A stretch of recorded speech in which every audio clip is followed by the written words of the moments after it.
옛날 전라도에 김생이라는 공인이 살고 있었다. 그는 향교에서 아전 노릇을 하던 자였는데 풍채가 좋고 힘이 세기로 유명했다. 성인이 되자마자 바로 결혼하여 부인과 함께 살았는데 30살이 되기 전에 아이를 10명이나 낳아 주위 사람들을 놀라게 했다. 가끔씩 사람들은 아니 자식이 10명이나 된다고? 밭이 좋은 거야? 아니면 씨가 좋은 거야? 라며 농담을 건네곤 했는데 그럴 때마다 그는 에이 밭이 좋아봤자 뭐예요?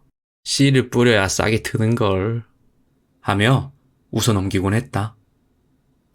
그렇게 사람 좋아 보이는 웃음을 짓는 그였지만 항상 가슴 한구석에 걱정이 있었다. 그것은 바로 가족들을 먹여 살리는 것이었는데 아전 노릇을 하며 버는 돈으로는 10명이 넘는 아이들의 식비를 대는 것만도 빠듯했기 때문이었다. 그런 까닭에 김생은 아전 일을 그만두고 소금 장수를 하기로 했다. 자본이 필요 없고 신체 건강한 자면 누구나 큰 돈을 만질 수 있는 직업. 그리하여 소금 가마니를 등에 짊어지고 전국 팔도를 돌아다니게 된 김생. 어느 날 밤이 깊어 마을에서 동떨어진 초가집으로 가서 주인을 불렀는데 얼마 후 살인문이 열리더니 한 여인이 나왔다. 그녀를 보며 김생은 말했다. 소금 장수인데 날이 저물어 그러니 하룻밤만 묵고 가게 해주십시오. 값은 소금으로 치르겠습니다. 안 됩니다. 치아비가 있다면 괜찮겠지만 여긴 과부 혼자 사는 집. 어찌 남정네를 묵게 하겠습니까? 지금 이 밤중에 갈 곳이 마땅치 않소이다. 제발 방 한 구석만 내어주십시오. 마을에 소문이 나지 않게 잠만 자고 아침 일찍 떠나겠소이다. 그제야 과부는 알겠다며 그를 방으로 안내했다. 그러고는 저녁상을 차려주었는데 김생은 그것을 허겁지겁 먹어치우고는 자리에 누웠다.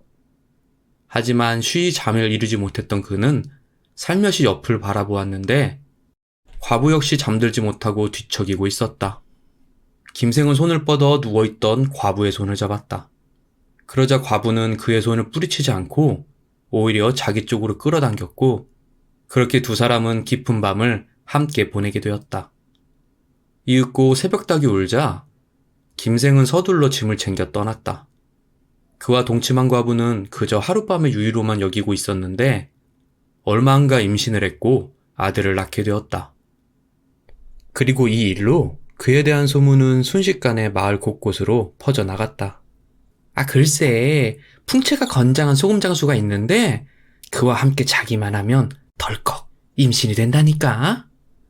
아니 뭔 씨가 그렇게 좋길래 우리 신랑보다 낫구만. 나도 그 얘기 들었어. 옆마을 과부 순이네도 소금 장수가 왔다 갔는데 그에 덜컥 임신을 해서 사내 아이를 낳았다고 하더라고. 야, 나도 한번 그의 품에 안겨봤으면. 에이, 예끼 이 사람아. 말도 안 되는 소리를 하들들 말어. 내가 먼저니께. 그렇게 소금장수 김생은 마을의 안악들에게 제법 재미있는 얘기거리로 자리 잡았고 개 중에는 하룻밤만 그의 품에 안기고 싶어하는 이들도 있었다. 대부분 집에 아이가 없거나 아들을 낳고 싶어하는 여성이 대다수였다. 그런 어느 날 강원도 태백산 끝자락에 있는 마을에서 제일 가는 부잣집에 묵게 된 김생. 그는 저녁밥을 먹으면서 주인과 이런저런 얘기를 나누는 중이었다. 그러니까 아들이 적어도 20명이 넘는다고 하였소? 그렇지요. 아들뿐만 아니라 딸도 좋기 10명은 넘을 듯 합니다. 그럼 자식이 30명이 넘는다는 말씀 아닙니까? 그것뿐이겠습니까? 부끄러운 얘기지만 장사를 하면서 돌아다니다가 인연을 맺은 여자들이 많은데 그들이 낳은 자식만 해도 20명이 넘을 것입니다. 그 얘기를 듣자마자 주인은 부러운 눈으로 김생을 쳐다보았다. 그리고 한참을 생각하더니 조용히 얘기를 꺼냈다. 나는 평생 자식을 보지 못한 몸이오. 처음에는 아내가 잘못된 줄 알고 첩을 셋이나 두었건만. 역시나 아이를 낳지 못했소. 그리고 이제는 늙어서 더 이상 자식을 기대하기도 힘든 몸이 되었소. 그리하여 내 이렇게 부탁하겠소. 첩들과 동침하여 아들을 낳게 해주지 않겠소? 아니, 아무리 아이가 없다고 한들 어찌 그런 소리를 하십니까? 무조건 거절하지 말고 내 말을 더 들어주시오. 이를 허락한다면 지금 당신이 가져온 소금, 다 살이다. 그리고 그 외에도 돈으로 살해야 할 터이니 생각해보고 답을 주시구려.